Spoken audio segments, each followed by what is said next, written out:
प्रश्नावली 12.1 का दूसरा प्रश्न है, निम्नलिखित व्यंजकों में पदों और उनके गुणनखंडों को छांटिए। पदों और उनके गुणनखंडों को पेड़ आरेखों द्वारा भी दर्शाइए।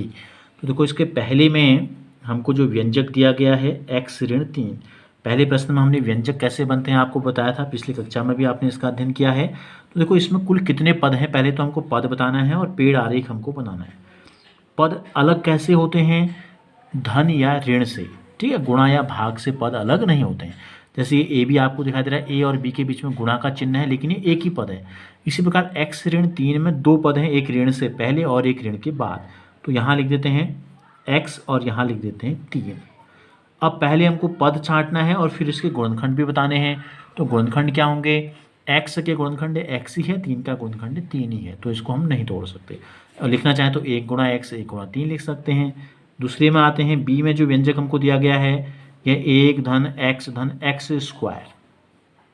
अब इसमें कितने पद हैं, देखो इसमें जो पदों की संख्या है ये 3 है। 3 क्यों है, देखो इस धन से पहले 1, इस धन के बाद 1, 2 हो गए, और इस धन के बाद 1, कुल हो गए 3। पहला पद है 1, दूसरा पद है x, तीसरा पद है x की घात 2। इनके आगे धन है तो धन लिखने की जरूरत हमको नहीं है। 1 के गुणनखंड 1 ही है, x का गुणनखंड x ही है। x स्क्वायर को हम लिख सकते हैं, x स्क्वायर को लिख सकते हैं x गुणा x, यानी कि x स्क्वायर के 2 गुणनखंड हो गए, ठीक है। c में आ जाते हैं।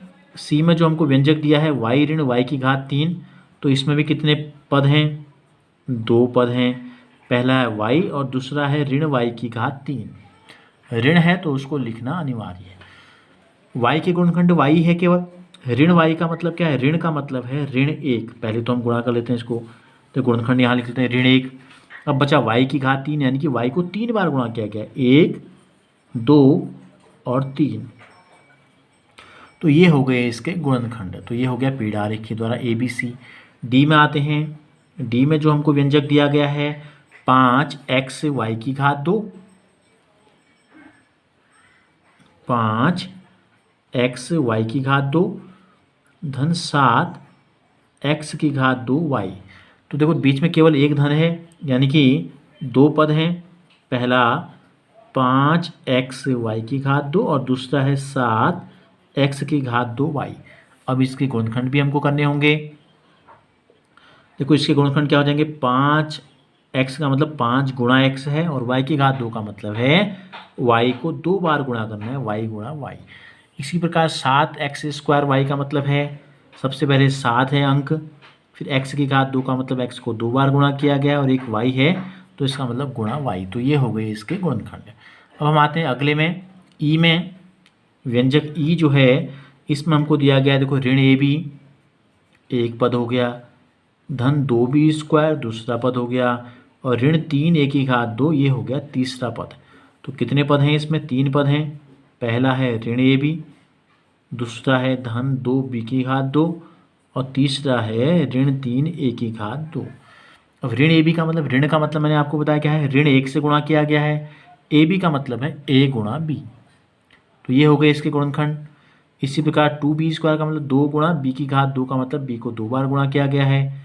फिर इसमें ऋण आ गया तो ऋण का मतलब ऋण 1 है, बचा 3 a की घात 2, तो 3 a की घात 2 का मतलब है a को 2 बार गुणा करना है। तो इस प्रकार पहले दूसरे के पहले में हमको पद बताने थे और उसके गुणनखंडों को हमें दर्शाना था पेड़ आरेखों के द्वारा। दूसरे के दूसरे प्रश्न में हमको दिया गया है, नीचे दिए व्यंजकों में पदों और उनके गुणनखंडों को छांटना है। तो हमने तालिका बना ली है, व्यंजकों को तालिका के रूप में लिख दिया है। सबसे पहले यहाँ ABCDEF जो हमको दिए गए हैं व्यंजक यहाँ लिख दिए हैं, पद और गुणनखंड हमने इस प्रकार से बांट लिया है। तो जैसे कि पहले प्रश्न में हमने आपको बताया था पदों को छांटना, बिल्कुल सेम है, वहाँ हमने पेड़ आरेख बनाया था, यहाँ हमको तालिका में लिखना है। तो ऋण 4x धन 5, यानी कि 2 पद हो गए। एक हो गया ऋण 4x और दूसरा हो गया धन 5 लिखो या 5 लिखो, बात की है, ठीक है। और ऋण 4x के गुणनखंड क्या है, ऋण 4x के गुणनखंड हैं ऋण 4 गुणा x। 5 के गुणनखंड केवल क्या है, 5 ही है, यानी कि 1 गुणा 5 भी लिख सकते हो आप इस प्रकार से। अब हम आते हैं बी, व्यंजक बी में हमको दिया है ऋण 4x धन 5y। तो एक पद है आपका ऋण 4x और दूसरा व्यंजक है हमारा है 5y, यानी कि पद। तो ऋण 4x को क्या लिखेंगे, जैसे कि पहले भी लिखा था, ऋण 4 गुणा x, 5y का मतलब है 5 गुणा y। तो ये हो गए इसके गुणनखंड। इसके सीमा आते हैं। सीमा हमको दिया है 5y धन 3y की घात 2। तो यहाँ भी दो पद हैं, पहला है 5y, दूसरा है 3y की घात 2। दोनों धन में है, 5y का मतलब 5 गुणा y, 3y की घात 2 का मतलब 3y की घात 2 का मतलब 3 गुणा y की घात 2 का मतलब y को 2 बार गुणा करना है। डी में हमको व्यंजक दिया है x y plus 2x square y square. तो एक्स वाई एक पद हो गया और 2x की घात 2 y की घात 2 हो गया दूसरा पद। एक्स वाई का मतलब है x गुणा वाई और 2x स्क्वायर का मतलब 2 गुणा x और एक y स्क्वायर भी है, तो इसका मतलब y को 2 बार गुणा करना है, y गुणा y। ई में आते हैं पी क्यू धन क्यू, यानी कि दो व्यंजक यहाँ भी हैं, पहला पी क्यू है और दूसरा है क्यू। तो अलग अलग लिख लिया हमने। पी क्यू के गुणनखंड हो जाएंगे p गुणा क्यू और q का गुणनखंड केवल और केवल q ही है, या 1 गुणा q भी हम लिख सकते हैं।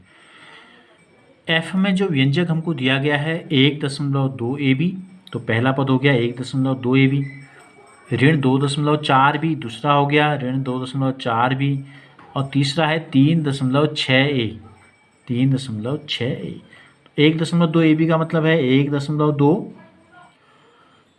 गुणा A गुणा B।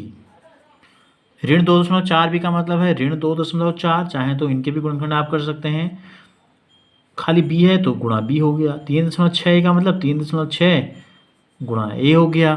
ठीक है, 1.2, 2.4, 3.6 के भी और गुणनखंड किए जा सकते हैं। जी में अगला व्यंजक जो हमको दिया गया 3/4x, 3/4x एक पद हो गया और धन के बाद 1/4 हो गया दूसरा पद। 3/4x के गुणनखंड हो गए 3/4 गुणा x और 1/4 का मतलब केवल और केवल 1/4 ही है, या गुणा 1 भी आप लिख सकते हैं। अंतिम में हमको दिया गया 0.1 पी स्क्वायर, तो ये हो गया पहला पद। दूसरा पद हो गया 0.2 क्यू की घात 2।